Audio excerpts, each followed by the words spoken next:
ये आप अपनी हथेली को ऐसे कीजिए, बिल्कुल स्ट्रेट कर लीजिए, ठीक है। ठीक है। जब आप अपनी हथेली को ऐसे कर लेते हैं और अगर हथेली में गड्ढा बन रहा है, अच्छा। सपोज सीधी नहीं जा रही है, किसी का ऐसा हो रहा है, तो समझ लीजिए वो पितृदोष के आसपास है। तो सबसे पहले ये जान लीजिए कि आपके जीवन की जो 99% समस्याएं हैं, उन समस्याओं के पीछे पितृदोष हो सकता है। गरुड़ पुराण में दर्शन आता है कि जब पितृ बहुत उग्र हो जाते हैं, वो अपनी ही संतानों का रक्त पीते हैं। गरुड़ पुराण का दर्शन।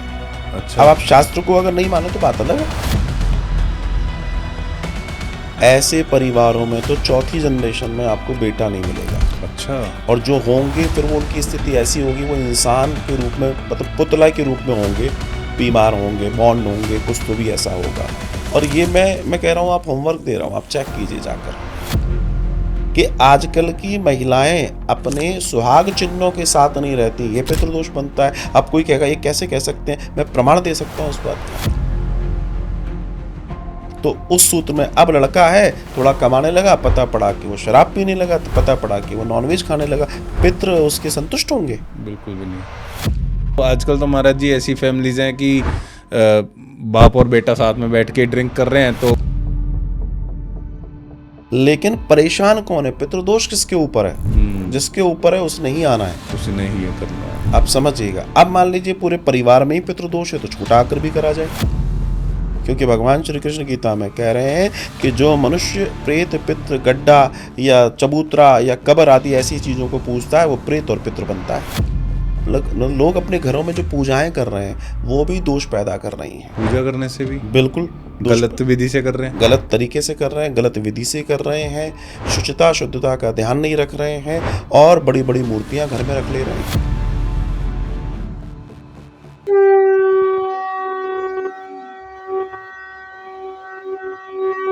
क्या आपके साथ ऐसा होता है कि पैसे तो कमा रहे हो लेकिन पैसे टिकते ही नहीं, कहीं से भी अचानक खर्चे आ जाते हैं, बिजनेस खोलते हो बिजनेस बंद हो जाते हैं, शादी नहीं हो रही, शादी हो गई तो बच्चे नहीं हो रहे।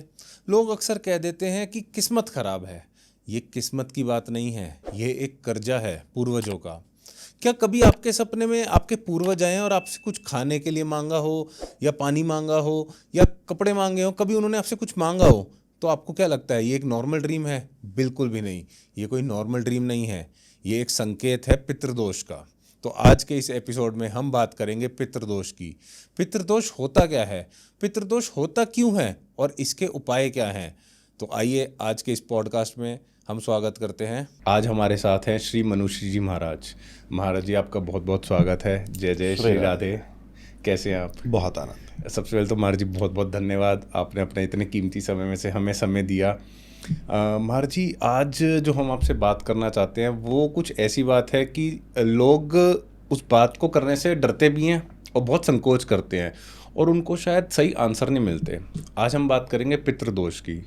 तो महाराज जी सबसे पहले तो आप ये बताइए पितृदोष है क्या, और अगर मतलब उसके लक्षण क्या, कैसे किसी को पता लगे कि वो पितृदोष, उसके ऊपर पितृदोष है?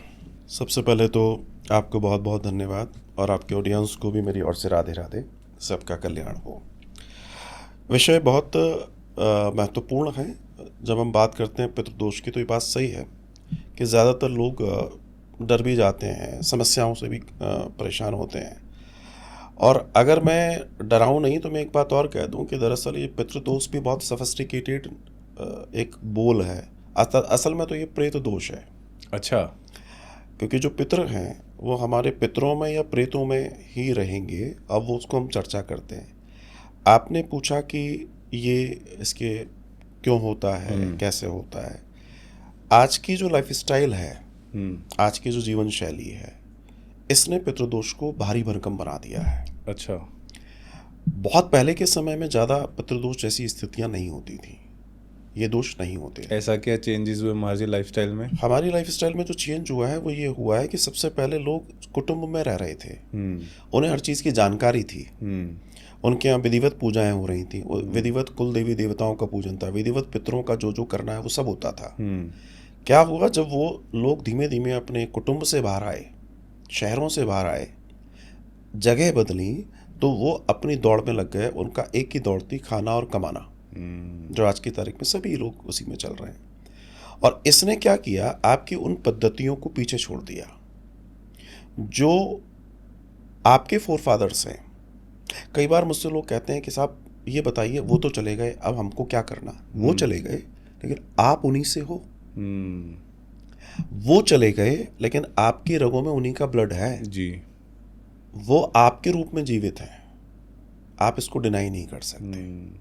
तो मूल बात यह है कि पितृदोष आज की तारीख में अपनी बड़ी बड़ी स्थितियों में बढ़ रहा है, और वो पीछे से जो मैंने आपको बोला उन कारणों से जो लोग अब सब बदल रहा है, कोई मानने को कुछ तैयार नहीं है। कौन कुलदेवी कौन कुल देवता किसी को मालूम ही नहीं है।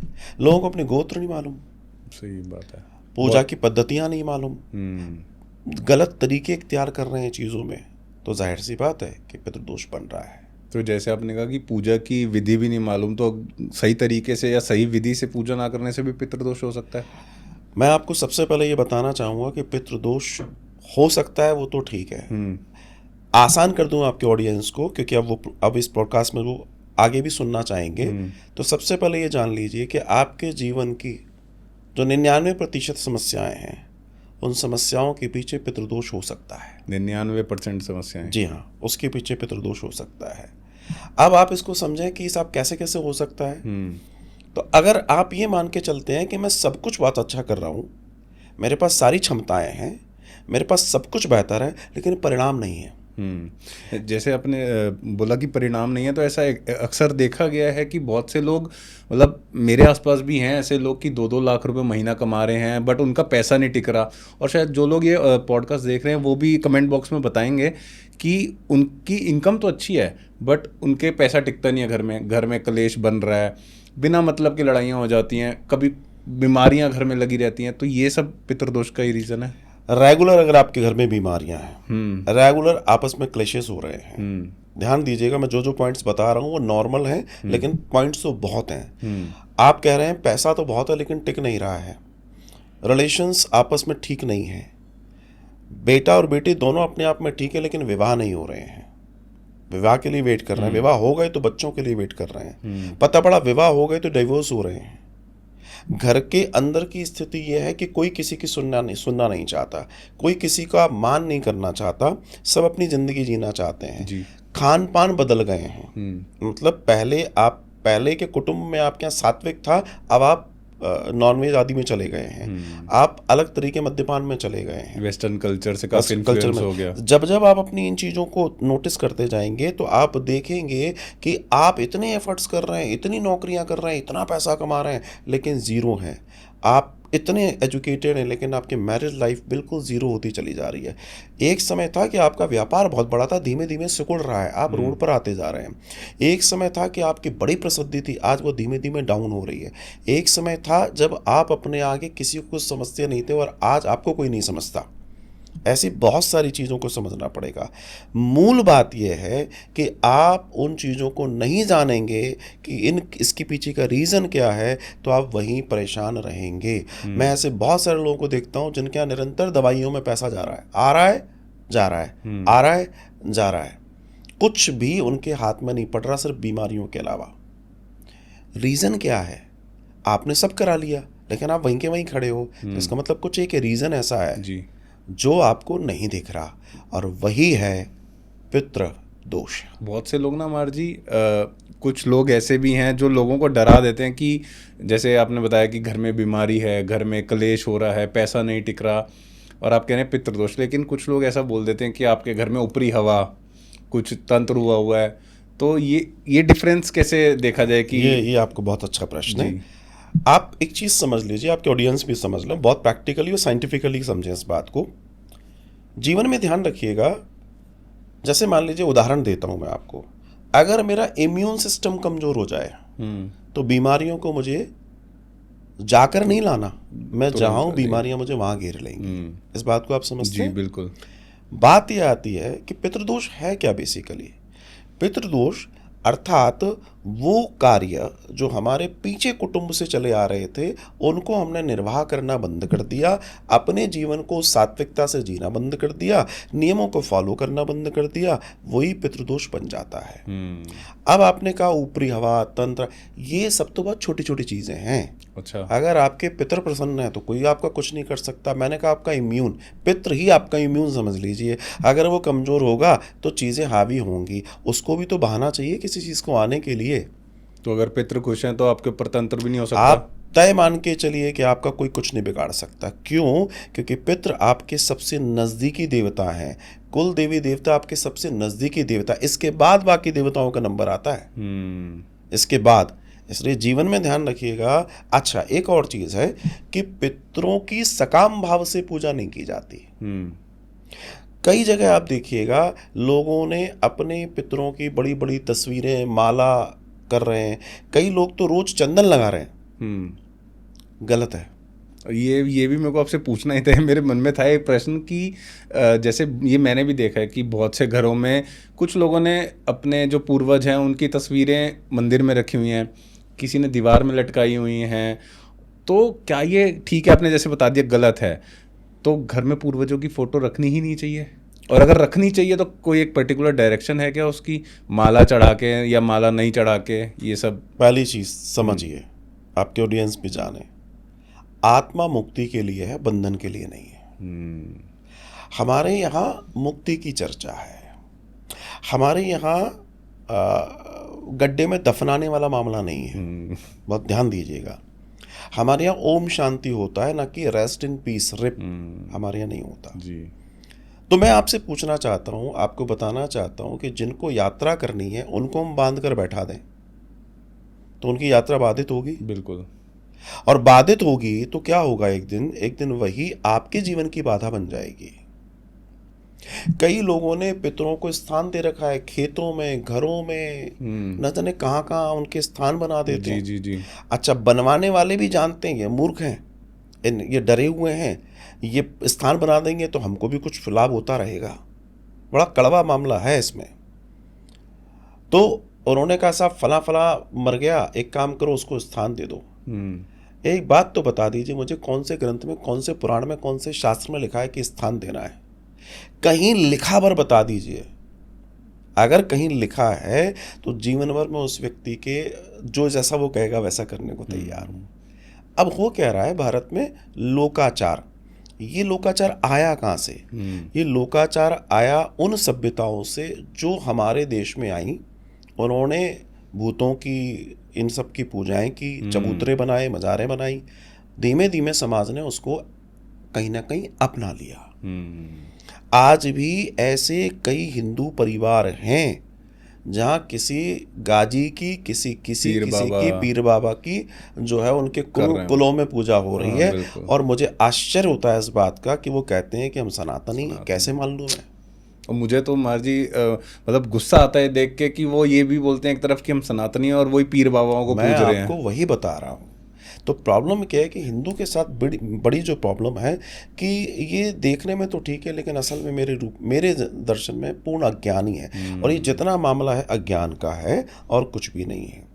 आपको और हमको समझना होगा कि आपके घर की प्रॉब्लम का मूल जो कारण है वो पितृदोष है, और वो आपके ही वजह से पैदा हो रहा है, वो किसी और की वजह से पैदा नहीं हो रहा है। जी मार जी, जैसे आपने वो बता दिया कि स्थान तो नहीं देना चाहिए, तो अभी जैसे कुछ लोग बोलते हैं कि हमारे पेरेंट्स से तो हम उन मेमोरी की तरह फोटो रख रहे हैं, वो भी गलत है? देखिए, मेमोरी की तरह फोटो रख सकते हैं, इसमें कोई दो बुराई नहीं है। अब बात ये आती है कि फोटो रखनी कहाँ है। जी, आपके घर माला चढ़ाकर रखनी है या कैसे रखनी है? आपके घर की दक्षिण की दीवार, अच्छा, आपका घर का जो साउथ है उसकी दीवार चुन लीजिए।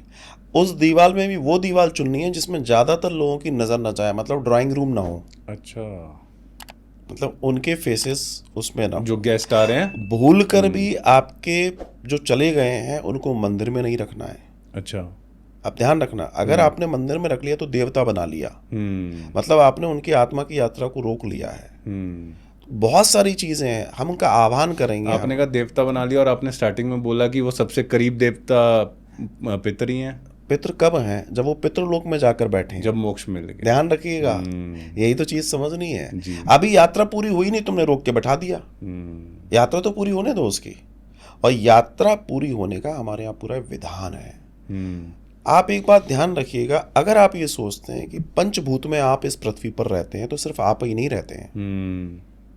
जिनके पास पृथ्वी तत्व नहीं है, उसके अलावा जो 4, 3, 2 तत्व है, उनके अलावा वो लोग भी रहते हैं। जो नहीं दिख रहा, जो आपको नहीं दिख रहा, आपने सोचा कि साहब ऐसा नहीं होता, लेकिन ध्यान रखिएगा, साइंस की दृष्टि से आप ऑब्जेक्ट पे बिलीव करते हैं, लेकिन सनातन का जो माइक्रो साइंस है उसमें ऑब्जेक्ट की जरूरत नहीं है। वो इतना बारीक है कि इसको समझने में बहुत समय लग जाएगा।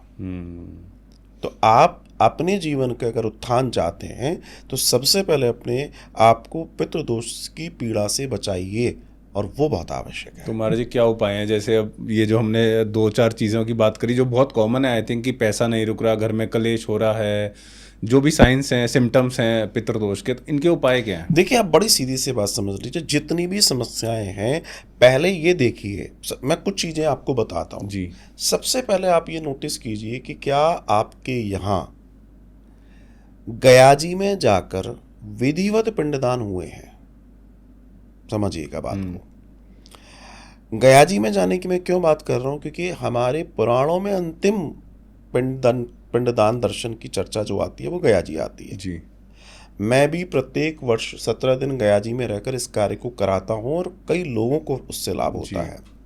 तो पहले तो ये देखें कि हमारे यहाँ पीछे, दूसरा तो हम ये ये महाराज जी देखें, कितनी पीढ़ी तक देखना है कि अगर जैसे पेरेंट्स, फिर ग्रैंड देखिए, पेरेंट्स? हमेशा जो पितृदोष का निर्माण है वो होता है 3 जनरेशन। अच्छा। जो जीवित है उसके ऊपर जो चले गए उनके ऊपर 3 जनरेशन। मतलब कोई लड़का है, उसके पिताजी चले गए तो पिताजी, पिताजी के पिताजी और उनके पिताजी, पितामह, 3 ही पिंड होते हैं। 3 ही पिंड हैं जिनका पूरा कार्यक्रम होता है। अब क्या होता है कि पहले ये देखें आपके यहाँ से गए कि नहीं, फिर ये देखें आपके यहाँ कोई अकाल मृत्यु तो नहीं हुई। अच्छा। सबसे खतरनाक है अकाल मृत्यु। अगर किसी की अकाल मृत्यु हुई है तो उसके लिए बहुत सारे कार्य करे जाते हैं, जिसमें तत्काल प्रभाव से जब वो खत्म हुआ है उसकी नारायण बलि हो जानी चाहिए। अब कई लोग हमसे कहते हैं हमें नारायण बलि करानी है। नारायण बलि क्या? नारायण बलि एक प्रक्रिया होती है उस मृत व्यक्ति के लिए जो अकाल मृत्यु को गया है। अच्छा। उसकी एक विशेष पूजा होती है, उसको बोलते हैं नारायण बलि। अच्छा। वो एक विशेष पूजा कहलाती है। लेकिन वो पूजा भी या तो जो कर्मकांड हो रहा है उसके साथ हो जाए, या फिर विदिन मंथ हो जाए, या मैक्सिमम बरसी तक हो जाए। उसके बाद वो काम नहीं करती। अच्छा। कई लोग करा रहे हैं 10-10, 20-20 साल बाद भी करा रहे हैं नारायण बलि, लेकिन नारायण बलि का सिद्धांत इतने तक है। इसके बाद क्या होता है, इसके बाद इसी प्रक्रिया का नाम बदल जाता है, उसको बोलते हैं त्रिपिंडी। अच्छा। वो आप कभी भी करा सकते हैं तो उसकी मुक्ति के लिए। क्योंकि जो अकाल मृत्यु को गया है वो इतनी खतरनाक स्थिति है कि वो तड़प रहा है, और उसको उतना समय तो अभी और तड़प में निकालना है, और वो तड़प रहा है तो वो उसका परिवार भी उसका। महाराज जी जैसे अगर कोई भक्त है कि जो हमेशा नाम जप करता रहता था या पूजा पाठ में था और विधि पूर्वक सब कुछ कर रहा था, और उसकी अकाल मृत्यु हो गई, तो तब भी उसको मोक्ष नहीं मिलेगा? नहीं मिलेगा। नाम जप करता है, खूब भजन करता था। आप समझिए, नाम जप जो है वो आज कर रहा है, बहुत अच्छे से कर रहा है, जाहिर सी बात है कि उसका लाभ उसको मिलेगा, ऐसा तो नहीं है। लेकिन आप जो मुक्ति की बात कर रहे हैं, क्योंकि अकाल मृत्यु अपने आप में लेसन है, एक पार्ट है, तो उसमें कहीं नहीं है। अच्छा। आपको उसको उतनी यातना सहनी पड़ेगी। हाँ, उसका भजन उस यातना को सहने में उसकी मदद करेगा। आपके पुण्यों का यही मूल होता है कि वो आपकी मदद करते हैं। जैसे आज की तारीख में कई सारे लोगों के यहाँ घर में देखिए कि 12वीं 13वीं अच्छे से कर रहे हैं, ठीक है, लेकिन उसके साथ साथ वो लगे हाथ बरसी कर देते हैं। लगे हाथ बरसी पितृदोष का महाकारक बनता है। अच्छा। जी हाँ। तो क्या सही समय है महाराज जी? बरसी होती है 1 साल पूरा होने पर। पूरा जब 1 साल हो जाता है, तात्कालिक दर्शन में देखा जाए, इमरजेंसी में उनके घरों में बरसी होने के लिए लिख दिया गया है जिनके यहाँ बेटी का विवाह पक्का हो चुका है, या जिसके यहाँ विदिन इसी समय में कोई बच्चा आने वाला है। ऐसी बहुत सारी कुछ चीजें हैं। लेकिन जिनके यहाँ कुछ भी नहीं है वो भी सोच रहे हैं चलो निपटाओ। तो गड़बड़ है। दूसरी चीज़, अभी एक और महामारी आ गई है, कई जगह देखने में आता है 2 या 3 दिन में ही सब कुछ कर देते हैं, उन्हें मतलब नहीं है किसी से, 13 दिन का प्रोसेस भी पूरा कुछ नहीं नहीं कर रहे हैं। तो वहाँ तो मतलब ऐसे परिवारों में तो चौथी जनरेशन में आपको बेटा नहीं मिलेगा। अच्छा। और जो होंगे फिर वो उनकी स्थिति ऐसी होगी, वो इंसान के रूप में मतलब पुतला के रूप में होंगे, बीमार होंगे, बॉन्ड होंगे, कुछ तो भी ऐसा होगा। और ये मैं कह रहा हूँ, आप होमवर्क दे रहा हूँ, आप चेक कीजिए जाकर, कोई इसमें वो नहीं है। तो प्रॉब्लम क्या हो रही है? एक प्रश्न आया, जैसे अब आपने बोला कि अगर किसी ने पूरे ये 13वीं तक का भी पूरा नहीं करा तो जो चौथी पीढ़ी होगी वो पुत्र होगा नहीं, और अगर हो भी गया तो सही नहीं होगा। अगर जो पहले की जनरेशन है वहाँ पर उन्होंने कुछ गड़बड़ कर दी और नहीं करी ढंग से, तो क्या इसके कोई उपाय भी हैं? उपाय की तो मैं चर्चा बिल्कुल करूंगा जी। उपाय के लिए है कि सबसे पहले हम ये देखें कि मैंने आपको अभी बताया कि क्या आपके यहाँ गयाजी हुआ है। नहीं हुआ है तो फिर हम हर साल उसकी व्यवस्था करते हैं। पहले क्या था, लोगों में बड़ा डर था, हम कैसे करेंगे, क्या करेंगे, वहाँ पर कैसे जाएंगे, क्या होगा। हमने इतना सुंदर सिस्टम बना रखा है कि एक तो व्यक्ति को बहुत अच्छे से हो जाता है, और 17 दिन 16 दिन मेरे साथ रहकर वो करते हैं। हाँ, जो लोग 16-17 दिन नहीं रह सकते उनके लिए 1 दिन की पूजा है, 3 दिन की पूजा है, 7 दिन की पूजा है, या पूरे 17 दिन की भी पूजा है। उनके बिना रह भी पूजाएं हो सकती हैं, वे लास्ट के 2 या 3 दिन में आकर भी उसको कंप्लीट कर सकते हैं। उसके पहले उनके लिए ब्राह्मण नियुक्त किए जाते हैं जो उनके बिहाफ पे कार्य करते हैं। अच्छा। संकल्प लेके वो करते हैं, वो आ जाते हैं। देखिए, आप एक बात तो ध्यान रखिए, मार्जी, कार्य अगर तो किसी पूरा को करना ही पड़ेगा। जी, अगर किसी को आपसे कनेक्ट करना है तो वो किस तरीके से आपसे कनेक्ट कर सकता है? देखिए, जो लोग ये पॉडकास्ट देख रहे हैं, आप इसको पिन करेंगे ऊपर हमारे नंबर्स, तो उस पर वो सीधे कनेक्ट, हम आपका डिस्क्रिप्शन में नंबर डाल सकते हैं, वो कनेक्ट कर पाएंगे। तो अगर आपको भी ऐसा कुछ है कि महाराज जी से कांटेक्ट करना है तो डिस्क्रिप्शन में हम नंबर डाल देंगे महाराज जी का, आप बिल्कुल कांटेक्ट कर सकते हैं। जी महाराज जी। तो इन सूत्रों को समझने की ज़रूरत है कि आप बढ़िए, जितना बढ़ना है खूब बढ़िए, लेकिन अगर आप अपनी पद्धति को छोड़ के बढ़ेंगे तो गड़बड़ होगी।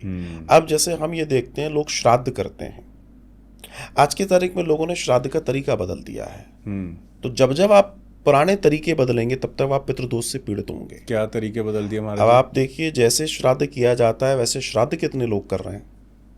क्या क्या सही विधि है महाराज जी श्राद्ध करने की? अगर आप छोटे एक शॉर्ट में बताऊं, सही विधि ये होती है कि जब आप श्राद्ध करेंगे तो श्राद्ध का जो पहला मूल स्वरूप है, वो मूल स्वरूप ये है कि जिस दिन आपके यहाँ श्राद्ध है उस तिथि पर आप जिन भी ब्राह्मण देवता को बुला रहे हैं, उन ब्राह्मण देवता को आप जिनको बुलाया उसके पहले पंचबली निकाली जाती है। अच्छा। पंचबली में क्या होता है, जो भी आपने भोजन सामग्री प्रसाद बनाया है, तो जिसने बनाया, जिस घर में देवियों ने बनाया है।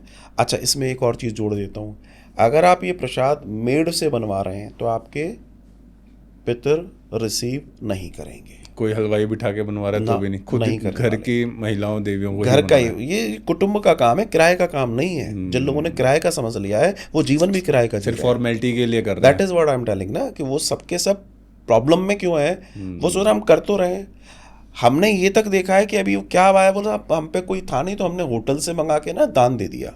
तुम क्या सोच रहे हो कि क्या तुम्हारे तरीके से हो जाएगा? नहीं, इसकी विधि है। विधि क्या है? जो प्रसादी बनी है, जिसने बनाई है, बनाने के बाद एक स्नान किया जाएगा। बनाने के पहले हो गया, बनाने के बाद फिर स्नान है। अच्छा। स्नान करने के बाद फिर आप एक उपला ले लीजिए, कंडा ले लीजिए, देसी गाय का होना चाहिए, भैंस आदि का नहीं होना चाहिए। उसको गर्म कीजिए, फिर उस पर वो एक थाली लगाइए, उस पर होम कीजिए। सबसे पहले श्राद्ध का भोजन किसको गया? अग्नि को गया। अग्नि को क्यों जाएगा? क्योंकि अग्नि देवता के द्वारा ही अन्य देवता प्रसाद ग्रहण करते हैं। सतयुग आदि में क्या होता था, देवता स्वयं आते थे जी, लेकिन चूंकि इतना गरिष्ठ भोजन और सारे होते होते उनको समस्या होने लगी, तब अग्नि को नियुक्त किया गया, तुम ये काम करोगे। तो अब से इसलिए हम लोग यज्ञ करते हैं, हवन करते हैं, होम करते हैं, ये सारा जो करते हैं अग्नि के थ्रू करते हैं। जी। उसके बाद दूसरा गौ माता का भाग निकलता है, ठीक है। पक्षी का निकलता है जिसको आप कौवे का बोलते हैं, पिपलियों का निकलता है, चींटियों का निकलता है, उनका निकाला जाता है, अलग से निकालते हैं, श्वान का निकलता है, किसी मंदिर आदि में भी आप भेज देते हैं।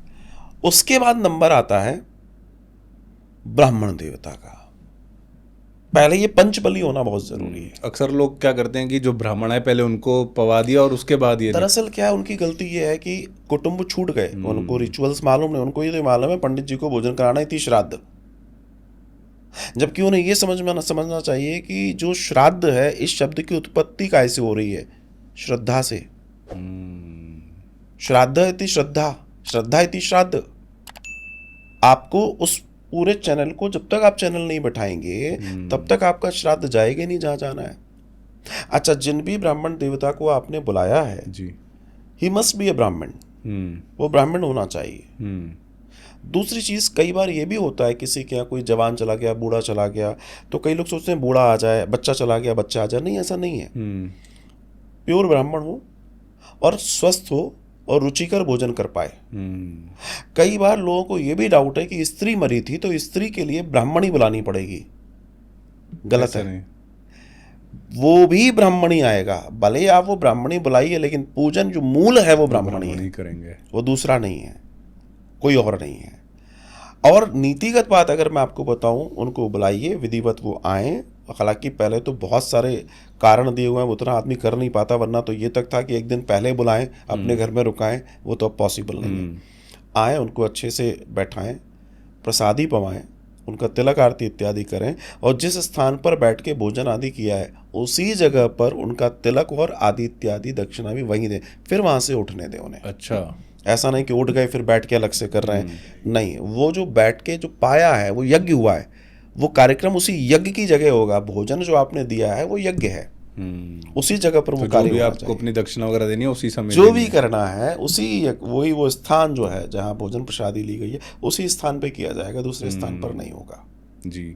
और मार जी, जैसे आपने बताया कि जब आपने स्टार्टिंग ये प्रोसेस की स्टार्टिंग करी तो आपने बोला कि जो पर्टिकुलर तिथि है श्राद्ध की, तो जैसे आजकल मतलब लाइफ लोगों की ऐसी हो चुकी है, आपने खुद ही बताया कि इतनी चेंज हो गया लाइफस्टाइल, काफ़ी लोगों को पता भी नहीं है कि उनको कौन सी तिथि पे श्राद्ध करना है, तो उस केस में क्या करना है?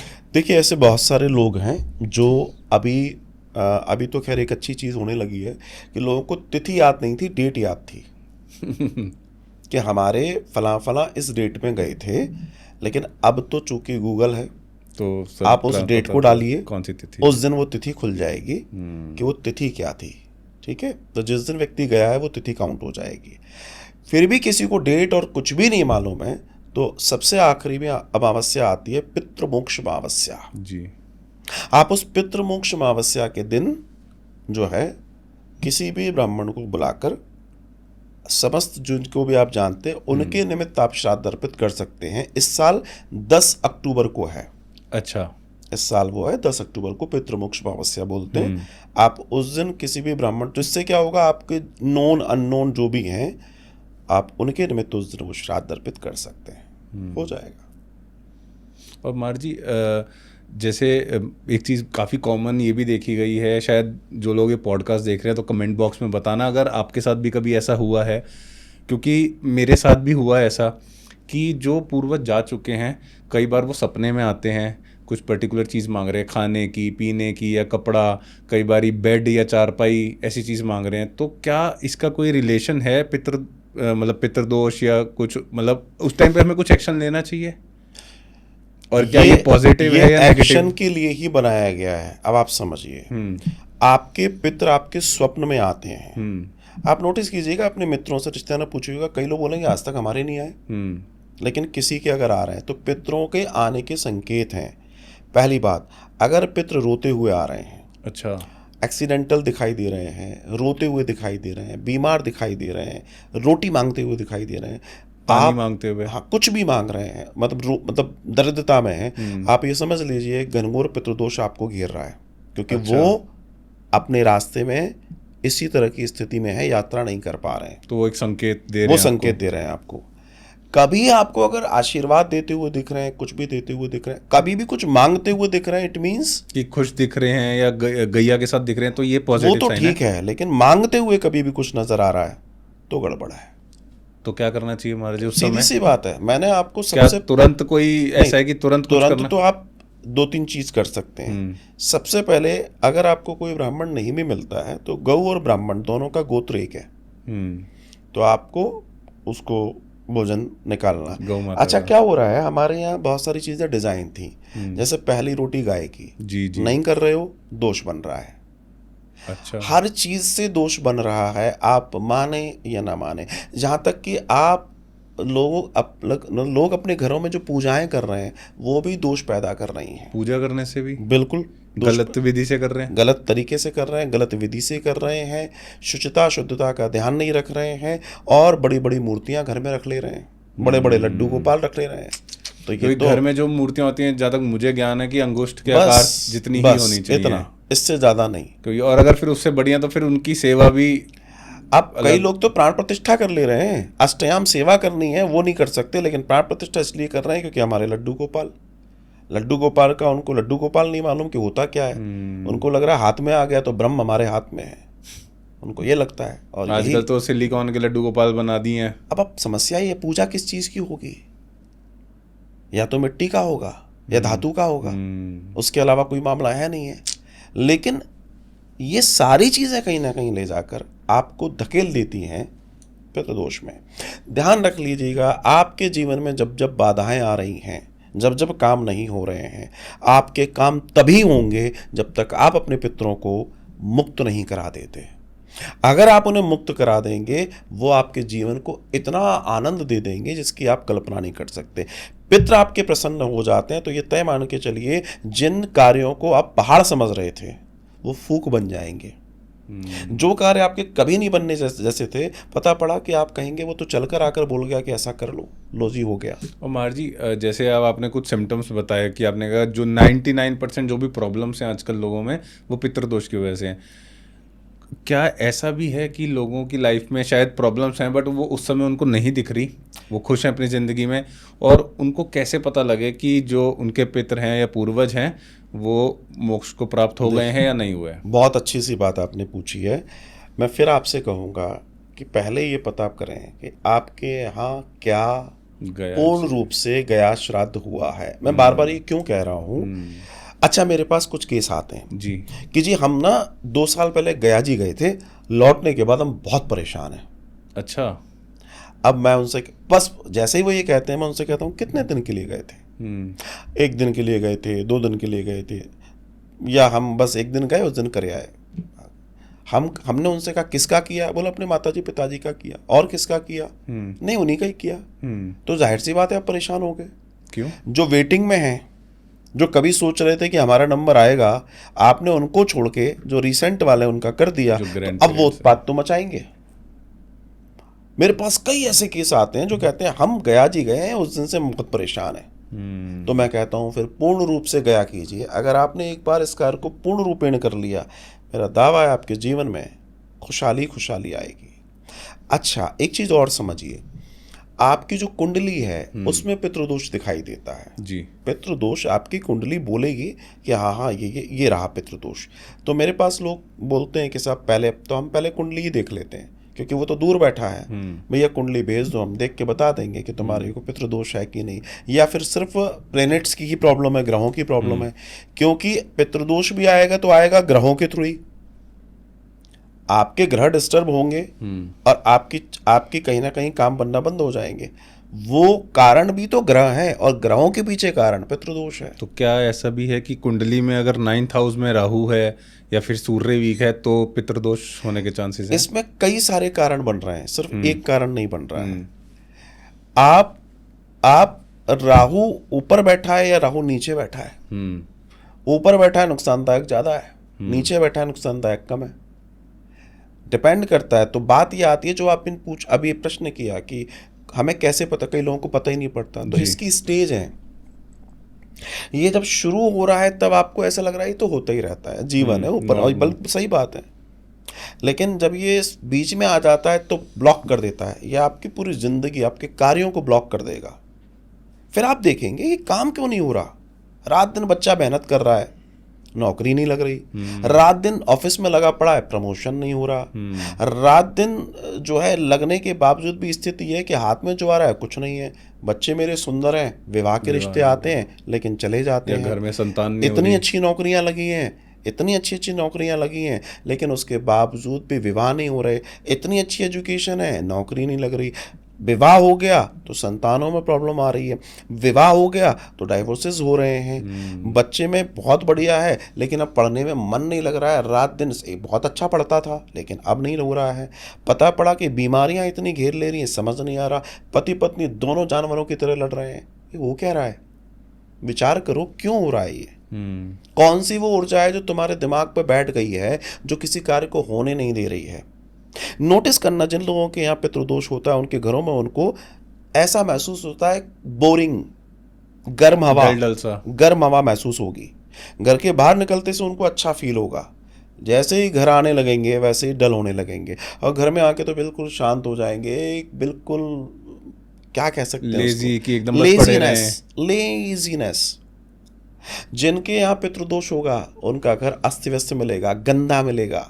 अच्छा, मतलब पूरा सब कुछ सेट नहीं होगा हाँ, अपनी जगह पे, जिनके फैला यहाँ होगा। पितृदोष है, पता पड़ा 10-10 दिन के कपड़े रखे हुए धुलने के लिए।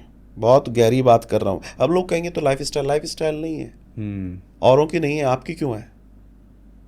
उनके वॉशरूम्स बहुत गंदे हैं, उनके बेडरूम्स बहुत गंदे हैं, उनके किचन बहुत गंदे हैं, और फिर वो कैसे हैं मुझे पता नहीं। तो ये सब कारण क्या है? ये सब कारण उन गंदगियों को, उन प्रेतों को आकर्षित करने की जगह हैं।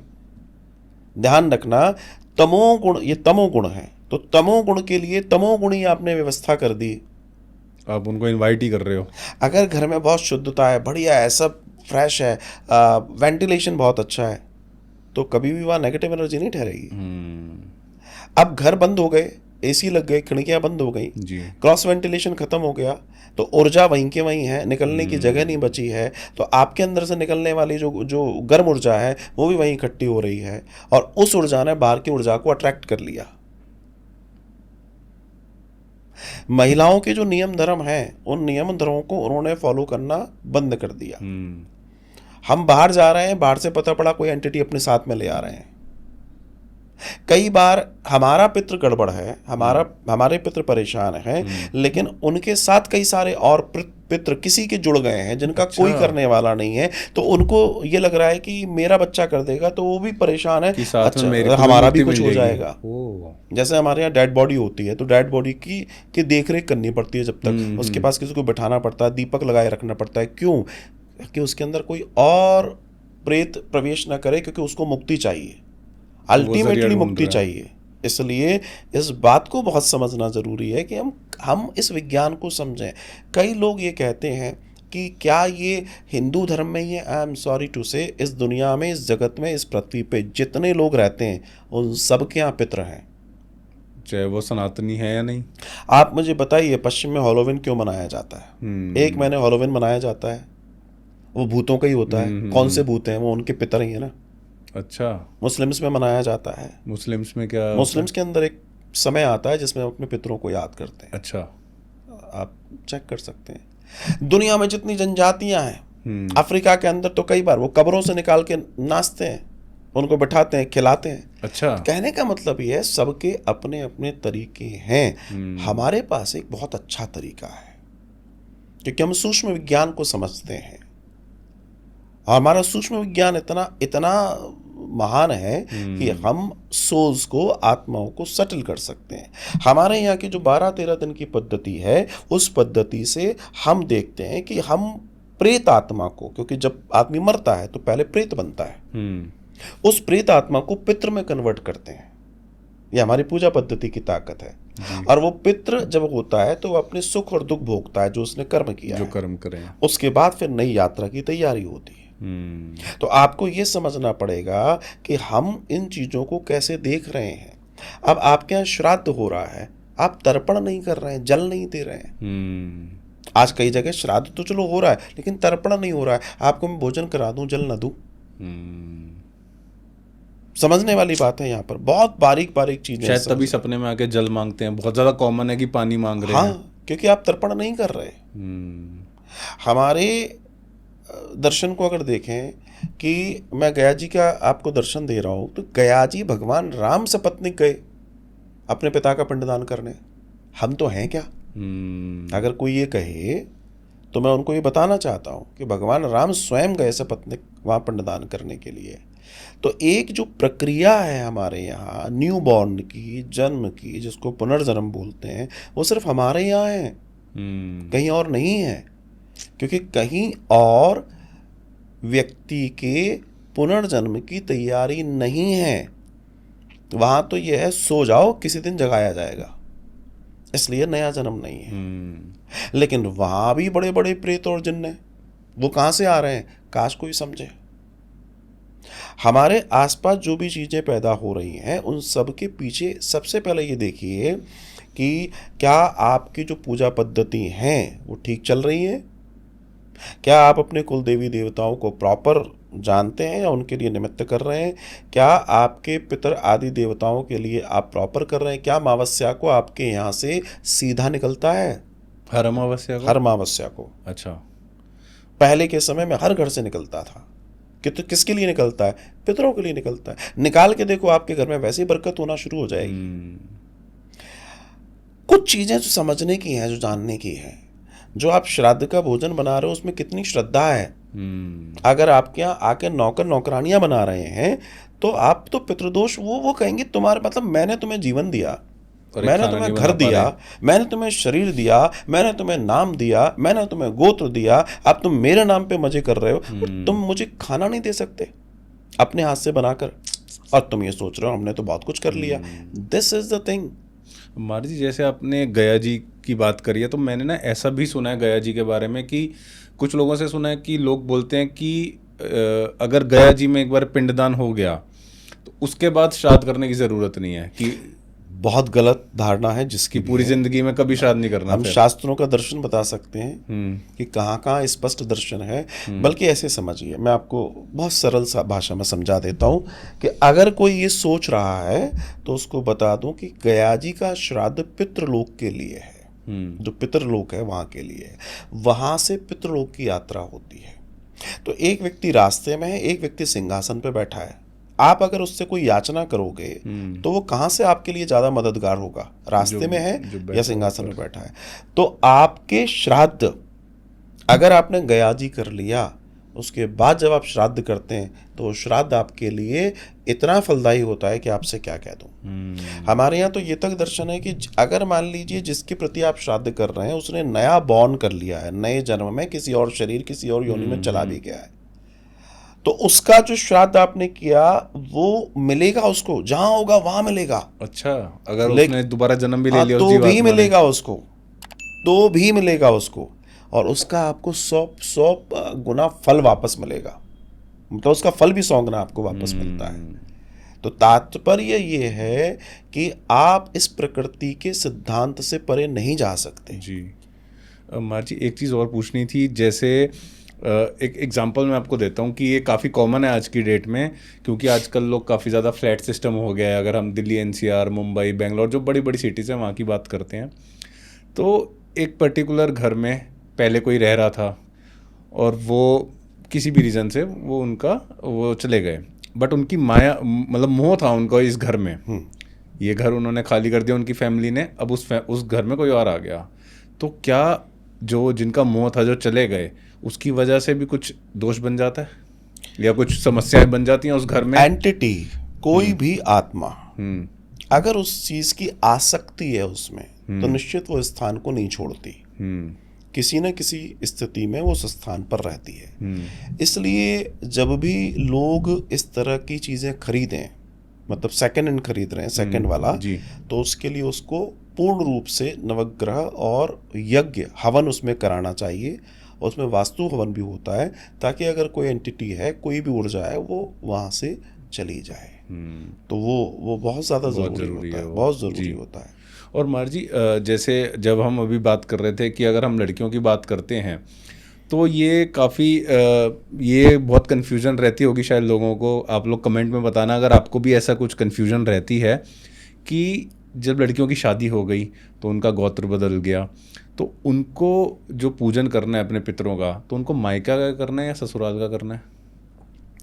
या दोनों का करना है? देखिए, बड़े यहाँ 2-3 चीज़ें, मतलब आपके प्रश्न से 2-3 चीज़ें निकालूंगा जी। मैं। पहली चीज़ तो जिसका गोत्र बदल गया, क्योंकि हमारे यहाँ गोत्रदान ही होता है कन्या का, जी।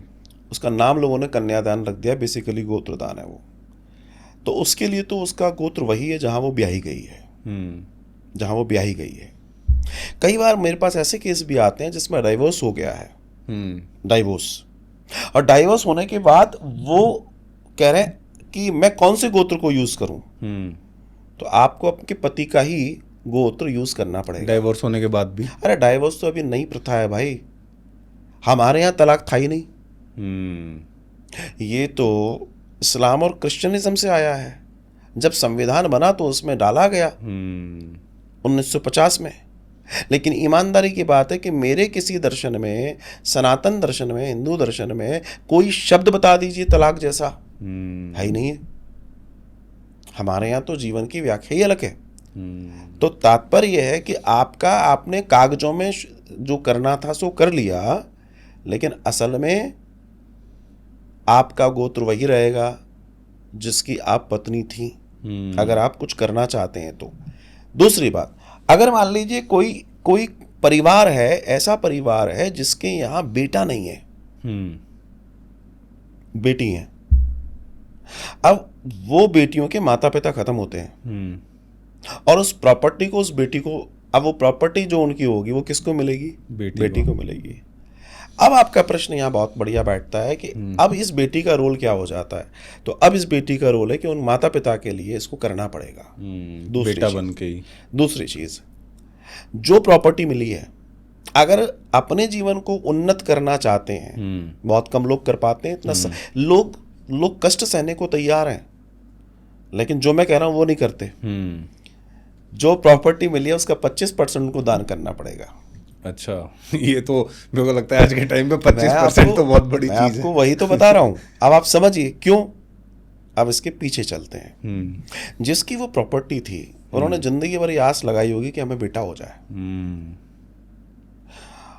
उस एनर्जी के मकान या प्रॉपर्टी या उसका धन बहुत भारी होता है। अब जो लोग सुन रहे हैं, समझदार लोग समझ रहे हैं, हर शब्द को मैं यहाँ नहीं कह सकता, वो उनको क्या बोला जाता है, उनके लिए क्या शब्द यूज होते हैं, इस चीज को समझना। एक दूसरा, ऐसी कोई प्रॉपर्टी आपको मिल रही है किसी के द्वारा जहां कभी संतान ही न हुई हो, और अगर आप उसकी चीज आपके पास आ रही है तो उसका पितृदोष भी आपके पास आ रहा है। अच्छा, पितृदोष सिर्फ आपके घर से नहीं आता, आपका नाना नानी से आता है, आपके बुआ फूफा से आता है, आपके इनसे भी आता है, आपके मामा मम्मी से आता है। कहीं ना कहीं दोष उसका भी धीमे धीमे धीमे कलेक्ट होता है। वो कई तरह से आता है, एक तरीके से नहीं आता है। बेटियां भी अपने पितृदोष, बेटियों को भी पितृदोष होता है, वो भी कैरी करके लाती हैं। पता पड़ा उनके मायके से उसके साथ पितृदोष आ रहा है, तो वो मतलब इस वाली फैमिली को भी इफेक्ट करेगा। एक अनार 100 बीमार, उसका इफेक्ट करेगा। और उसका कारण बच्चों पे आता है, उसका कारण दूसरे लोगों पे आता है, और वो कारण बहुत भारी बन जाता है, बहुत भारी बन जाता है। महाराज जी, जैसे भी हम पीछे बात कर रहे थे श्राद्ध की, तो जो लोग किसी भी रीज़न की वजह से श्राद्ध नहीं कर सकते, कोई भी रीज़न है कि वो इंडिया में नहीं है या कुछ और भी XYZ रीज़न है, तो क्या उनके लिए आप कोई व्रत या कोई मंत्र या ऐसा कोई उपाय है कि उनको ये जो दोष है उससे मुक्ति मिले? देखिए, किसी भी चीज़ का कोई शॉर्टकट नहीं होता। पहली चीज़ तो एक बात बहुत अच्छे से समझ लीजिए, शॉर्टकट किसी चीज़ का नहीं है। मेरे साथ जुड़ने वाले जितने लोग हैं जो पितृदोष से पीड़ित होते हैं, अब जैसे जो फॉरेन में है वो चाहता है मेरा इलाज हो जाए, तो हम वहाँ से उनका संकल्प लेते हैं। अच्छा, गया जी में ब्राह्मण नियुक्त यहीं से जाते हैं, वृंदावन से, और वृंदावन से गया जी हम ले जाते हैं, वो वहीं उनका संकल्प लेते हैं और उनके निमित्त पूरे 17 दिन वहाँ पर वो कार्य करते हैं। तो अगर कोई बाहर भी है तो वो भी आपसे कनेक्ट करके पूजन करवा इंडिया के बाहर है या इंडिया में भी ऐसी कोई कंडीशन का व्यक्ति है, हमारे साथ जुड़ते हैं और उनके निमित्त होता है। अब कई बार ये आती है, एक प्रश्न आता है कि हम लेडीज हैं, क्या हमारे यहाँ कोई नहीं है करने वाला, क्या हम कर सकते हैं? कर सकते हैं। कैसे कर सकते हैं? आप संकल्प लेंगी, एक ब्राह्मण नियुक्त होंगे और वो सारे कार्य करेंगे, क्योंकि ये हमारी प्रक्रिया क्या होती है, सुबह 5 बजे आपने उठना है। अच्छा, लगभग 5 बजे तैयार हो जाना है, फिर हम आपको घाट पे ले जाएंगे। अलग अलग दिन अलग अलग घाट होते हैं वहां पर आपको सामग्री दी जाएगी, पिंड बनाए जाएंगे, आचार्य बताएंगे ऐसे ऐसे बनाना है, तो उसमें लगता है समय। उसमें करते करते 11-12 बज जाते हैं लगभग, तब आप लौट कर आते हैं। लौट कर आके आप, गर्मी है, स्नान आदि करके भोजन प्रसादी पाते हैं, थोड़ी देर आराम करते हैं, फिर 4 बज जाते हैं। 4 बजे से हमारी भागवत कथा शुरू होती है। अच्छा। वहाँ अब आप समझिए पिंडदान और भागवत कथा का जोड़ क्या है। तो मैं वहाँ क्या क्या करा रहा हूँ, पिंडदान करा रहा हूँ, तर्पण करा रहा हूँ, श्राद्ध करा रहा हूँ, सब करा रहा हूँ, साथ में भागवत भी करा रहा हूँ, रात को गरुड़ पुराण भी करा रहा हूँ। कारण क्या है, जब हम भागवत में जाते हैं, श्रीमद् भागवतम के महात्म्य में जाते हैं, तो आपने कथा सुनी है जिसमें धुंधकारी जो था उसने प्रेत योनि प्राप्त की। गौकर्ण जी ने उसका श्राद्ध कर दिया था गया जी में, लेकिन गौकर्ण जी के श्राद्ध करने के बावजूद भी उसकी मुक्ति नहीं हुई थी। तब उसने सूर्य नारायण से पूछा कि सूर्यदेव आप बताइए क्या करना है। सूर्यदेव ने क्या कहा, श्रीमद् भागवतान सप्ताहम वाचनम कुरु, इसके लिए श्रीमद् भागवत कथा का सप्ताह वाचन करो। तो वो लोग जो ये सोचते हैं कि सिर्फ, कई बार ऐसे मेरे पास लोग आते हैं, हमने गया जी किया लेकिन लाभ नहीं हुआ। कारण क्या है, कारण यह है कि आपको कई ऐसे जटिल पितृ होते हैं सिर्फ पिंडदान से नहीं सेट होते, उनको बहुत उग्रता होती है, उनके लिए भागवत है। तो हम तो सबको ही भागवत दे रहे हैं, तो जब उनको निमित्त भागवत जी वहां पर हो रही है तो बचने का तो, और उसके बाद गरुड़ पुराण, तो बचने का तो कहीं से कुछ। मेरे यहाँ तो रात को 10 बज जाते हैं। अच्छा। लेकिन बच तो कोई प्रेत बच ही नहीं सकता, कोई पितृ बच ही नहीं सकता। और जब ये पूरी प्रक्रिया में आप जाएंगे, कई लोग जाते हैं पिंडदान करके आ जाते हैं, नहीं होता, वो प्रक्रिया है। अब वो पता पड़ा 15 मिनट में उन्होंने पिंडदान कर दिया। और हमारे प्रतिदिन का, अच्छा प्रतिदिन का कैसे होता है, पूर्णिमा से शुरू होगा और अमावस्या तक जाएगा। पूर्णिमा वाले दिन, जैसे एक दिन का जो श्राद्ध होगा, आपकी एक लिस्ट हम बनाने को देंगे, आपको जितने लोगों के नाम मालूम है। तो पूर्णिमा को मान लीजिए 2 नाम आपको मालूम है कि पूर्णिमा के दिन गए थे, उनके नाम आप लेंगे। फिर आचार्य बोलेंगे अज्ञात, अच्छा। जो आपको नॉलेज में नहीं है, जो भी कोई गया हो इस दिन, तो ज्ञात और अज्ञात और आपका गोत्र, उस दिन उसका श्राद्ध होगा। रोज ऐसे ही होगा। तो बचना किसको है, बचेगा तो कोई भी नहीं। पूर्णिमा, प्रतिपदा, द्वितीया, तृतीया, चतुर्थी, पंचमी से लेकर अमावस्या तक, तो प्रतिदिन श्राद्ध होना है, प्रतिदिन पिंडदान होना है, तो बचने की कोई संभावना ही नहीं है। और प्रतिदिन कथा होनी है जी, तो उसका लाभ मिलता है। इसमें एक बहुत अच्छी चीज़ है, कई ऐसे लोग होते हैं जिनके पास बहुत बड़ा सामर्थ्य नहीं होता, हम क्या करें। ऐसी कंडीशन में उस समय हमारे यहाँ श्रीमद् भागवत कथा का मूल पाठ भी होता है। अच्छा। उस मूल पाठ से वो जुड़ सकते हैं अपने घर में बैठे बैठे। तो वो लाइव रहता है मूल पाठ, टीवी पर तो मेरी कथा वो सुनते ही हैं। मूल पाठ ब्राह्मण कर रहे हैं, उनकी डिटेल्स होती है, उनका संकल्प भी वो लेते हैं। अच्छा। बहुत विधि विधान से होता है और उसके भी परिणाम है। उसके परिणाम कैसे हैं कि पितृ जानते हैं कि इसकी उतनी व्यवस्था नहीं है। पितृ सब जानते हैं। आप हमें कह सकते हैं अरे साहब हम तो बहुत गरीब हैं, पितृ जानते हैं कितने गरीब हैं, उनको सब मालूम है। तो अगर आपके ऑडियंस मुझसे ये जानना चाहते हैं हम कैसे कर सकते हैं, हमारी स्थिति और व्यवस्था क्या है, मैं उनको एक एक सॉल्यूशन दे सकता हूँ, उसमें कोई बड़ी बात नहीं। जी। तो जो 17 दिन की विंडो है वो ही इतनी स्पेशल विंडो, मतलब एक वो पर्टिकुलर पूरे साल में सिर्फ एक वही विंडो है जो स्पेशल है इतनी। श्राद्ध पक्ष जी, सबसे बड़ी बात, आह्वान करना है पितरों का। आह्वान किया जाता है कि वे आए, और वो समय होता है वो ऑटोमेटिक आते हैं। वो समय है जब हमारे और आपके पितृ स्वयमेव पृथ्वी पर आते हैं, स्वयं से। और मार जी ऐसा भी मैंने सुना है कि उन जो 17 दिन है जो श्राद्ध पक्ष है, कि उसमें कोई शुभ कार्य या कुछ भी ऐसा कुछ नई चीज़ नहीं खरीदनी चाहिए, ऐसा है? बिल्कुल है इसमें।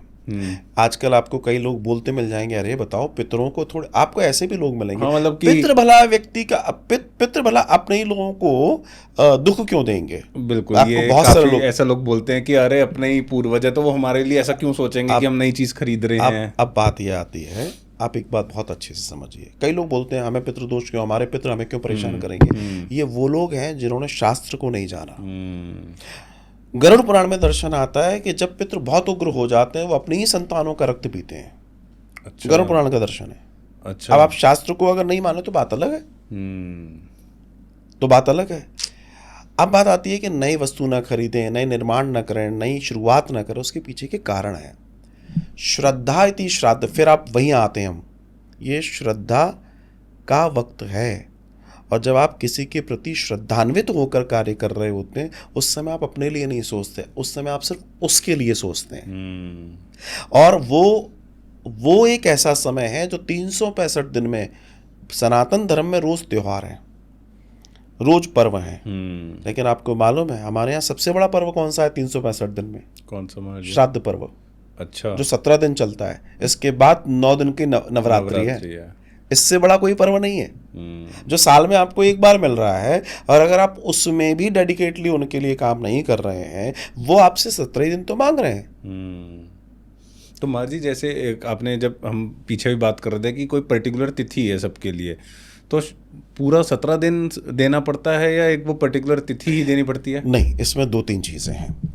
इसमें ऐसे समझ लीजिए कि जिनको बहुत डैमेज है, जो लोग बहुत परेशान हैं, जो ये जान रहे हैं कि वास्तव में हम ब्लॉक हो गए, हमारे कोई काम नहीं बन रहे, हमारे यहाँ घर से बीमारियां नहीं जा रही, झगड़े नहीं जा रहे, बच्चे नहीं मान रहे, पत्नी नहीं मान रही, कोई नहीं मानने को तैयार है, बिजनेस कोलैप्स हो रहे हैं, निरंतर बीमारी आ रही है, चिड़चिड़ापन आ रहा है, डिवोर्सेस हैं, या जो भी है, नौकरियां नहीं लग रही, बच्चे नहीं हो रहे, शादियां नहीं हो रही, जो भी चीज़ें हैं, जब कारण देखा जाता है कि इनको देना क्या है, तो मैंने फिर आपसे कहूँगा, उनसे मैं ये पूछता हूँ, आपके यहाँ कभी गया जी हुआ है? कई लोग कहते हैं हाँ, हमारे यहाँ 6 साल पहले हुआ था।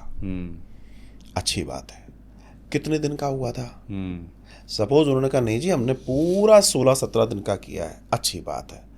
फिर हम कुंडली में देख रहे हैं अभी भी पितृदोष आ रहा है। फिर हम उनसे पूछते हैं कि क्या इस बीच में कोई गया है, कोई अकाल मृत्यु हुई है? कारण देखने पड़ते हैं, अकाल मृत्यु आदि इत्यादि। कई बार ये होता है कि इतना सब कुछ करने के बावजूद भी कुछ पितृ रह गए। अच्छा, वही मैंने आपको कारण बताया, इसलिए हम भागवत करते हैं। जो अज्ञात वाला आपने बताया, इसलिए हम भागवत करते हैं कि वो ज्ञात अज्ञात कोई रह ही ना जाए। भागवत का मतलब ये है कि भागवत किसी को कोई नहीं छोड़ेगी। तो कई बार वो बेचारे करके तो आए, लेकिन कुछ जटिल वाले पितर थे, वो रह गए, भागवत जी वो गए ही नहीं, उनको भी मुक्ति मिल जाएगी। और भागवत उनको भी मुक्ति देती है। तो भागवत मुक्ति प्रदाता है, लेकिन प्रोसेस पूरी करनी पड़ेगी जी। तो कई लोग हमारे पास जब ये प्रश्न लाते हैं, तो मैं सबसे पहले कहता हूँ कि अपनी ज़िंदगी, अपने बच्चों के लिए, अपने नाती पोतों के लिए आप समय निकाल लीजिए 17 दिन। मतलब आप उनको जीवन दे दोगे। आज आप नहीं कर पा रहे हो तो कल वो क्या कर पाएंगे? भाई आज आप जब सोच रहे हो तो वो क्या कर पाएंगे? एक।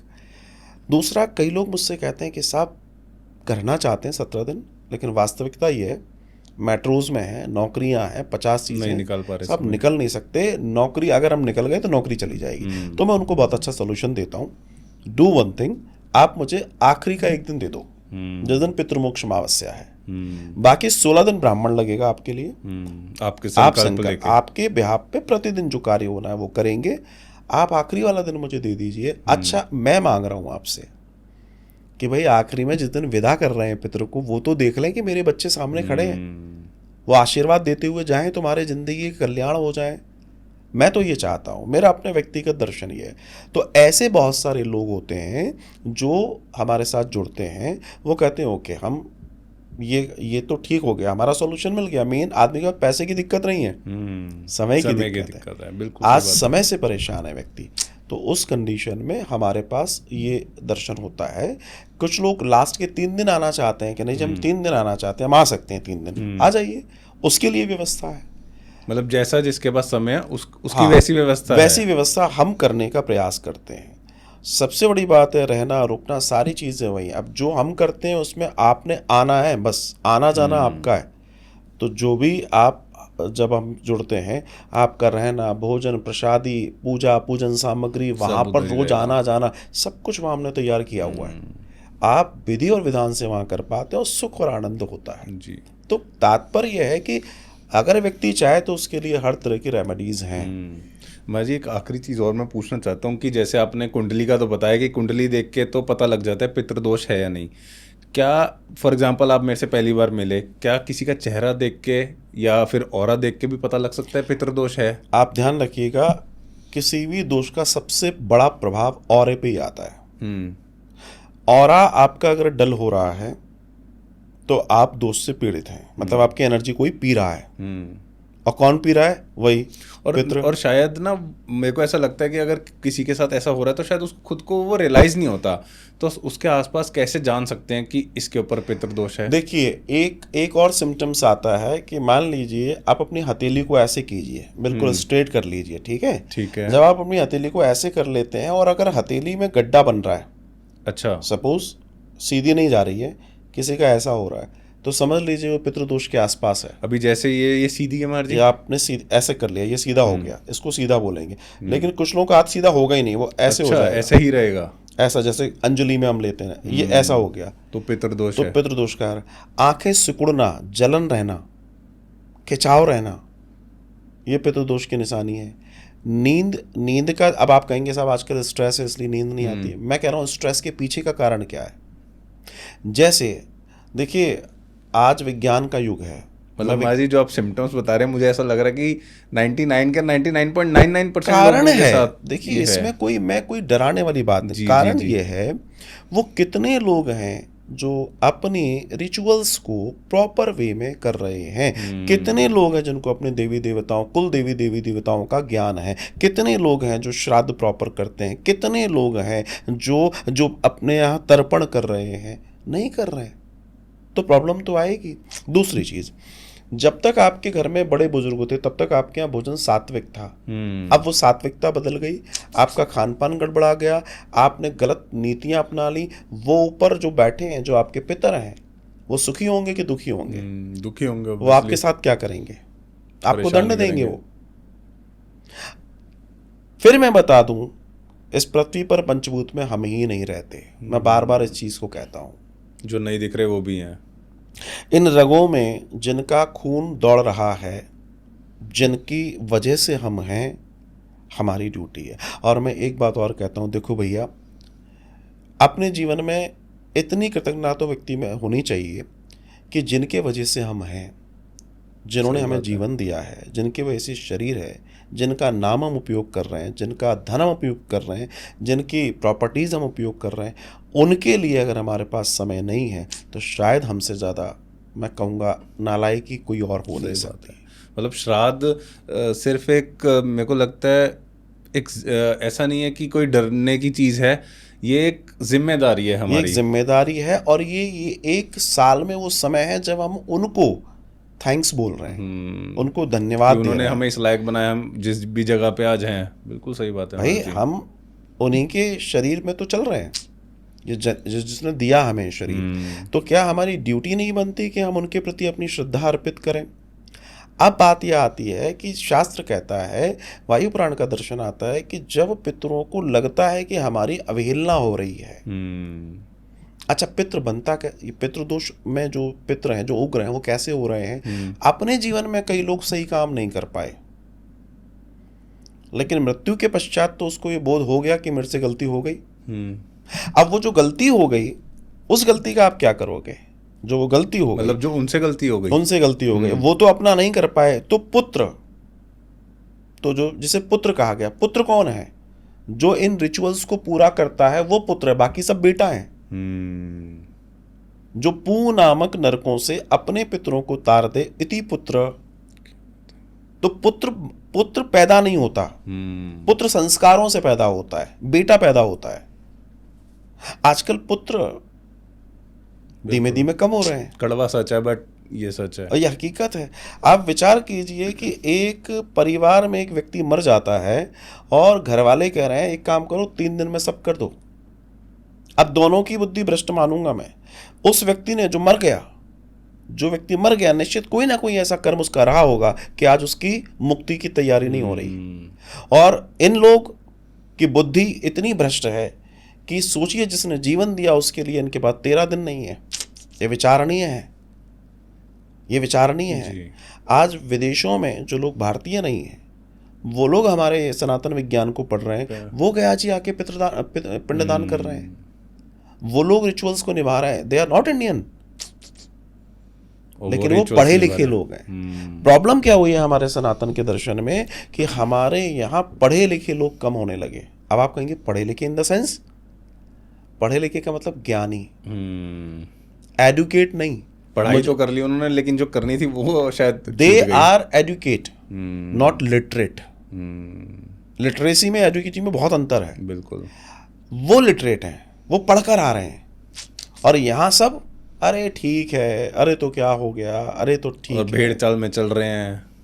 हमारे यहाँ लोगों ने वास्तव में जो हमारा सनातन विज्ञान है उस विज्ञान को विज्ञान की तरह लेना बंद कर दिया, और यही कारण है कि आज वो नुकसान में है। हर चीज़ के पीछे एक तरीका बनाया गया था, एक सिस्टम बनाया गया था। अब आप कहेंगे दोष, मैं आपको एक बड़ा दोष देता हूँ कि आजकल की महिलाएं अपने सुहाग चिन्हों के साथ नहीं रहती, ये पितृदोष बनता है। अब कोई कहेगा ये कैसे कह सकते हैं, मैं प्रमाण दे सकता हूँ इस बात का। कैसे महाराज जी? भाई जब वो जो चले गए, जो पीछे की पूरी फौज है, आप सोचिए वो किस तरीके के लोग थे। ऐसे रहो, ऐसे करो, इस तरीके से होना चाहिए। अब उनको वो चीज नहीं दिख रही क्या? वो नहीं देख रहे हैं। तो नाराज होंगे। आप विचार कीजिए समाज की दुर्गति क्या है। दोष की बात करूं, ज्यादातर भोजन हम बाहर का खा रहे हैं, ये दुर्गति है, ये पितृदोष देगा। क्योंकि जब भोजन बाहर रोड से चलकर आएगा तो उसके अंदर कई एंटिटी जुड़ जाती हैं सुगंध से। अच्छा। बिल्कुल। आज जो डिप्रेशन पैदा हो रहा है, जो एंजाइटी पैदा हो रही है, आप देखिएगा मोस्टली बड़े बड़े शहरों की स्थिति क्या हो गई है। और पता भी रात नहीं है भर कि वहाँ डिलीवरी पर- वाले बिल्डिंगों जी, में जी, खाना सुबह परोस रहे 4 हैं। बजे तक चलती है खड़े डिलीवरी। रहे। इसके पीछे का रीजन मालूम है आपको? जब कोई एंटिटी, जब कोई बुरी आत्मा, जो रात का समय है, उनका डार्क फेस में वो लोग रहते हैं, उस समय उनको सुगंध, क्योंकि उनको वो सुगंध से ही जीते हैं, उस सुगंध के पीछे वो चलते हुए किसी फ्लैट में पहुंचे, और वहां कोई उस औरे का बच्चा है या बच्ची है जिसका औरा बहुत डल है, वीक है। वो उस पे हावी हो गया। अब आप क्या करोगे? आपने खाना मंगाया था, पता पड़ा आप किसके निवाला बन गए। नहीं मानने को तैयार है लोग, लेकिन हम केस देखते हैं रोज। वो ये जब किसी के साथ हो जाता है तब वो एक्सेप्ट करते हैं कि ऐसा तब हो एक्सेप्ट सकता है। करते हैं। तो कहने का तात्पर्य है कि हम अपने आसपास दोष खुद पैदा कर रहे हैं, कोई और नहीं कर रहा है। तो उस सूत्र में अब लड़का है, थोड़ा कमाने लगा, पता पड़ा कि वो शराब पीने लगा, तो पता पड़ा कि वो नॉनवेज खाने लगा, पितृ उसके संतुष्ट होंगे? बिल्कुल भी नहीं। आप विचार कीजिए क्या होगा, और सत्यानाश होगा। आजकल तो महाराज जी ऐसी फैमिलीज हैं कि बाप और बेटा साथ में बैठ के ड्रिंक कर रहे हैं, तो जो दरअसल पूर्वज हैं देखिए, ये कलयुग में दो तरीके के लोग जिएंगे, दैत्य प्रकृति के और देव प्रकृति के। मैं जानता हूं कि दैत्य प्रकृति धीमे धीमे बढ़ेगी और बहुत बढ़ेगी। कलयुग का प्रभाव। कलयुग का प्रभाव है, इसमें कोई दो राय नहीं है। लेकिन अंत में बचेगा कौन? देव प्रवृत्ति। सतोगुण ही रह जाएगा। जो तमस है वो उसका तो अंत होना ही है, इसमें कोई दो राय नहीं। किसी का आज होगा और किसी का कल होगा। तो आपको और हमको ये समझने की ज़रूरत है कि अगर हम अपने धर्म, अपनी नीति, अपने परिवार के नियम धर्मों का प्रॉपर पालन नहीं करते आए हैं, तो वो निश्चित कहीं ना कहीं हमारे जीवन में वो स्थिति पैदा कर देगा कि वो हमें जीने लायक नहीं। पितृदोष की स्थिति क्या है, इसकी स्टेजेस समझिए। शुरू में आपने प्रश्न किया था, नॉर्मली शुरू में लोगों को समझ में नहीं आता, धीमे सेकंड पर जाकर चीज़ें ब्लॉक होने लगती हैं, और थर्ड पर जवान मौतें, अकाल मृत्यु, रेगुलर। हाँ, कई घर ऐसे देखे गए हैं कि जिस दिन ये अपने तीसरे चरण पे पहुंच गया, सीधे जान लेना शुरू करता है वो, क्योंकि तब तक कोई समझ नहीं पा रहा है, और फिर लाइन लगनी शुरू होती है, फिर सब वीराना होने लगता है। जहाँ चहचाट होती थी जिन घरों के अंदर, वहाँ कोई बोलने वाला नहीं होता। महाराज जी, एक प्रश्न और आ रहा है मेरे दिमाग में कि फॉर एग्जांपल एक घर है, उसमें जॉइंट फैमिली है वो, ठीक है, तो और किसी एक पर्टिकुलर व्यक्ति पे मतलब ऐसा देखा गया कि 4 भाई रह रहे हैं या 5 भाई हैं, बड़ी फैमिली है, तो जो भी पिंडदान और सब है वो एक व्यक्ति कर रहा है, तो क्या सिर्फ उसी पे इफेक्ट पड़ेगा या सब पे रहेगा? आप एक चीज समझ लीजिए कि जो पितृदोष है, पितृदोष हमेशा वैसे तो बड़े पर आता है, लेकिन उस व्यक्ति पर जरूर आता है जो व्यक्ति सॉफ्ट हार्ट वाला है, सबको करने वाला है, जो एक्टिव व्यक्ति है, जो सबसे आगे रहने वाला व्यक्ति है। अच्छा। वो उसको डैमेज करेगा, वो बढ़ने नहीं देगा ना। ऐसा क्यों? कारण है, उसको भी ये, उस पितरों को भी ये मालूम है कि ये करने वाला है, तो ये हमारे लिए क्यों नहीं कर रहा? कि घर के लिए क्षमता है कि वो कर सकता क्षमता है, इसके अंदर क्षमता है, इसका दिल अच्छा है, हमारे पास कई लोग बोलते हैं, बोला हम 2-3-4 लोग हैं तो हम क्या सब आ सकते हैं या किसको आना चाहिए? मैं कहता हूं जो दिल से श्राद्ध में श्रद्धा दे सके वहां पर वो आए। बोला ऐसा क्यों? मैंने कहा तुम जबरदस्ती किसी को भेज दोगे, पितरों को नहीं समझ में आ रहा, बेमन से बैठ के यहाँ पिंड बना रहा है, ये गालियां दे रहा है, काय को भेज दिया मुझे, क्या होगा तुम्हारी पूजाओं में? समय और पैसा दोनों बर्बाद होगा। और महाराज जी जैसे अब जो पूजन रहता है वहाँ पर गया जी में, तो फॉर एग्जांपल कि घर में पितृदोष है किसी एक पर्टिकुलर व्यक्ति पे ज़्यादा है, कि अगर मैं बात करता हूँ 2 भाई हैं, बड़े भाई पे है फॉर एग्जांपल, तो क्या अगर बड़ा भाई नहीं आ सकता किसी भी रीज़न से, या उसकी वैसी श्रद्धा नहीं है, और छोटे जो परेशान है, मैं तो कहता हूँ जो परेशान है वो आ जाए। नहीं, अगर मतलब बड़ा भाई है परेशान फॉर एग्जांपल, लेकिन छोटे और बड़े भाई की श्रद्धा नहीं है, तो क्या छोटा भाई जाकर कर सकता है? कुटुंब के अंदर परेशानी अगर आ रही है, आप समझिए, यहाँ 2-3 चीजें और समझने की। कायदा तो बोलता है कि वो बड़ा ही आए, अच्छा, लेकिन परेशान कौन है? पितृदोष किसके ऊपर है?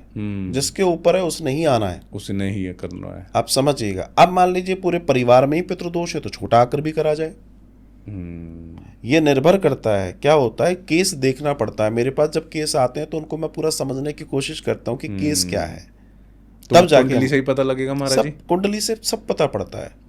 आपके जितने ऑडियंस देख रहे हैं, अगर उनको समस्या है तो सबसे पहले वो हमारे यहाँ कुंडली, या फिर उनको भी किसी ने बताया होगा पितृदोष है, क्योंकि आजकल लोग बताते ही हैं, पूछते ही हैं कई लोगों से। उसका देखिए निराकरण। अब क्या होता है, आपको बहुत सारे लोग बताएंगे यहाँ पूजा करा लो, वहाँ पूजा करा लो। सारी पूजाएं 1 महीने 2 महीने आपको रिजल्ट दे सकती हैं। पूर्ण पूजा तो गया जी ही है। अंतिम जो यात्रा है पिंड की वो श्री गया जी है। जैसे उन्होंने बताया श्री राम जी ने भी वहीं पर ही करा। मैं आपको वही बता रहा हूँ। तो क्या वो सरयू में नहीं कर सकते थे? वो तो उनके ही बह रही थी। राम जी के यहाँ तो सरयू जी है ना, लेकिन उनको भी जो चीज जहां की निर्धारित है वो वहीं के लिए है। हम उससे परे नहीं जा सकते। हम जिन परिपाटियों से, जिन रिचुअल से, जिन पद्धतियों से जीते आए हैं, वो पद्धतियां हमारे जीन्स में हैं, हमारे वातावरण में हैं, हमारे ऑरे में हैं। आप और हम उनसे बाहर नहीं जा सकते, और बाहर जाएंगे तो डिस्टर्बेंस आएगा ही आएगा, इसमें कोई दो राय नहीं। महाराज जी एक चीज़ और पूछनी थी। काफ़ी मैं आखिरी 2 बार बोल चुका हूँ क्योंकि काफ़ी सब चीज़ें आ रही हैं। नहीं पूछे। तो अगर किसी के घर में मृत्यु हो जाती है और जो पूरा प्रोसेस होता है उसके बाद अस्थियां लेके जाया जाता है, तो वो अगर अस्थियां लेके गया जी जाते हैं तो क्या उसमें भी कुछ समय रहता है कि जल्दी से जल्दी पहुंचना चाहिए, कि या कोई बाय रोड जा रहा है, फ्लाइट से जा रहा है, उसका भी ऐसा कुछ है कि जल्दी से जल्दी पहुंचना चाहिए? नहीं, देखिए क्या कोई टाइम लाइन भारत में देश काल स्थिति के अनुसार अस्थि विसर्जन का दर्शन है। जैसे उत्तर भारत में लोग हरिद्वार जाते हैं या सोरोजी जाते हैं या और जो जगह हैं, वैसे मूल यही है ना। तो वो हमारे यहाँ 12 से 13 दिन का पूरा सिस्टम है जी। तो उस बीच में जब भी करेंगे, उसके बाद गरुड़ पुराण होगा उनके घर में, तो वो कोई बहुत बड़ी प्रक्रिया नहीं है। 1 आध दिन इधर उधर भी होता है तो उससे कोई फर्क नहीं पड़ता। मेन उस इन बिटवीन वो हो जाए, फिर गरुड़ पुराण और फिर 12वीं 13वीं का, क्योंकि 10 गात्र होगा 10वें दिन, 10 गात्र होगा 11वें और 12वें 13वें, ये रहता है। तो वो कोई बहुत बड़ा विषय नहीं है। मेन चीज़ है कि मृत्यु कैसे हो रही है, मेन चीज़ है कि विधि और विधान से। अब आप देखिए, मैं एक जगह गया तो चिता, मतलब किसी की वो थी, तो शमशान जाने का मौका मिला तो हम वहाँ गए। तो इतने में एक और चिता आई, तो वो जल रही है। तो मैंने देखा कि वहाँ उसकी चिता पर शराब की बोतल खोल के डाल दी। अच्छा, क्यों? क्योंकि ये शराबी था। अरे जाते जाते इसकी डिज़ायर पूरी करते हैं। अब उन मूर्खों से ये पूछो कि जिस चिता में अगर तुम तुलसी की काष्ठ पटक देते, सही बात है, तो ये कितना ही शराबी था, इसको मोक्ष मिल जाता। और तुम क्या कर रहे हो? उसके लिए फिर नरक तैयार कर रहे हो। मतलब ये कितनी बड़ी गलती है साहब। ये बीड़ी पीता था, पता पड़ा बीड़ी के बंडल उसके ऊपर डाल दिए। अरे बाप रे, ऐसा हो रहा है हमारे? हाँ, अरे बहुत कुछ हो रहा है। मैंने आपको क्या कहा कि भगवान को नहीं पूज रहे हैं, भूतों को पूज रहे हैं। सही में, तो मतलब ऐसी ही बातें हैं कि आप प्रेत को पूज रहे हैं। आप सोचिए, आप चबूतरों को पूज रहे हैं, तो आपका कल्याण होगा कहाँ से? आप भी प्रेत और पितृ ही बनेंगे, क्योंकि भगवान श्री कृष्ण गीता में कह रहे हैं कि जो मनुष्य प्रेत, पितृ, गड्ढा या चबूतरा या कब्र आदि ऐसी चीजों को पूजता है, वो प्रेत और पितृ बनता है। अब इससे बड़ा क्या दर्शन हो सकता है? लोगों ने अपने घरों में पितृ देवता बैठा रखे हैं अपने मंदिर में और पूज रहे हैं, पितरों की चालीसा गा रहे हैं, पितरों की आरती उतार रहे हैं। अब इतने कमजोर लोग हैं कि उनको लगता है पितृ ही सब कर देंगे। पितृ से मांगा नहीं जाता, तुम पितृ के लिए जो करना है वो कर दो, पितृ अपने आप सब संभाल लेंगे, उनको आपको कहने की जरूरत नहीं है। और वो जो संभालेंगे वो आप कल्पना भी नहीं कर सकते। तो जो मूल उद्देश्य है, जो मूल दर्शन है समझने का, मनुष्य ये समझ ले, ये जान ले कि आपके जीवन में की जो तमाम समस्याएं हैं वो आप ही के द्वारा जनित हैं, कोई बाहर से नहीं आई हैं। आप उनको, अब तो जो डैमेज हो गया है पहले तो उसका सुधार करें, उसके बाद अपनी ज़िंदगी को तरीके से जिएं। आपसे मैंने अभी शुरू में कहा कि पहले के समय में आपको बहुत पितृदोष आदि इत्यादि की चीज़ें नहीं मिलती, लोग नियम से चल रहे थे, कुटुंब में बड़े बूढ़े थे, वो अपने रिचुअल्स निभा रहे थे। जो लड़कियां थीं वो भी अंडर में थीं, बहुओं को मालूम था कि नहीं हमारे रिचुअल्स हैं। आज की तारीख में सब बिखर गए, अपनी ज़िंदगी जी रहे हैं, शुचिता शुद्धता खत्म हो गई, रसोई अशुद्धि में भी बन रही है। तो होगा क्या? होगा ये कि जो घर में बैठा देवता है वो कुपित हो जाएगा। या तो नहीं बैठा लो, किसी ने आपको बोला तो नहीं है कि तुम बैठा लो, तुम चित्रपट रख लो, सबसे बढ़िया है, दोषी नहीं होता चित्रपट में। लेकिन सबको मूर्तियां चाहिए। जो आपने स्टार्टिंग में बताया कि साउथ की वॉल पे नहीं, भगवान का चित्रपट। अच्छा, भगवान का चित्रपट, भगवान का चित्रपट, भगवान की मूर्ति तो बिल्कुल ना रखो, चित्रपट रखो। लेकिन वो डेकोरेशन क्या करोगे, मनोरंजन हो गया। ईश्वर की पूजा भी लोगों का मनोरंजन हो गया है। ऐसी रील बनानी है, हाँ, तो दर्शन करने कौन आता है, भोग लगाना है। जितनी देर में आया इतनी दूर से व्यक्ति, वो दर्शन नहीं कर रहा है, वो रील बना रहा है। अब सोचिए आप, तो ये सब क्या है? ये राहु तो है ही। ये जो भी रील है ये राहु है, ये जो कलयुग का प्रभाव है ये राहु है, जो डार्क रात की जागरण है, ये सब कुछ हो रहा है ये राहु है, राहु करवा रहा है और ये सब राहु करा रहा है। और राहु का प्रभाव जितना ज्यादा बढ़ेगा आपके ऊपर, उतना पितृदोष बढ़ेगा। अच्छा, जितना राहु हैवी होता जाएगा उतना पितृदोष बढ़ता जाएगा। तो मार जी बहुत बहुत धन्यवाद, आज बहुत कुछ सीखने को मिला आपसे, और आई होप कि ऑडियंस के भी बहुत सारे जो प्रश्न थे उनके जवाब मिल गए हैं। और अगर आप लोग चाहते हैं महाराज जी से कनेक्ट करना तो हम लोग ने डिस्क्रिप्शन पे महाराज जी का नंबर दिया है, आप महाराज जी से कनेक्ट कर सकते हैं। पितृदोष को बिल्कुल इग्नोर मत कीजिएगा। ऑल्दो ये कोई डरने वाली चीज़ नहीं है, ये एक जिम्मेदारी है, अपने पूर्वजों की जिम्मेदारी। अगर आज के इस एपिसोड ने आपको कुछ सोचने के लिए मजबूर किया है तो कमेंट बॉक्स में ज़रूर लिखिए जय पितृदेव, और ये वीडियो शेयर करना अपने घर के व्हाट्सएप ग्रुप पे। और ऐसे और पॉडकास्ट के लिए यूट्यूब चैनल पॉडकास्ट बाबा को सब्सक्राइब कर लो और इंस्टाग्राम पर फॉलो कर लो। तो मिलते हैं नेक्स्ट पॉडकास्ट में, तब तक के लिए जय जय श्री राधे।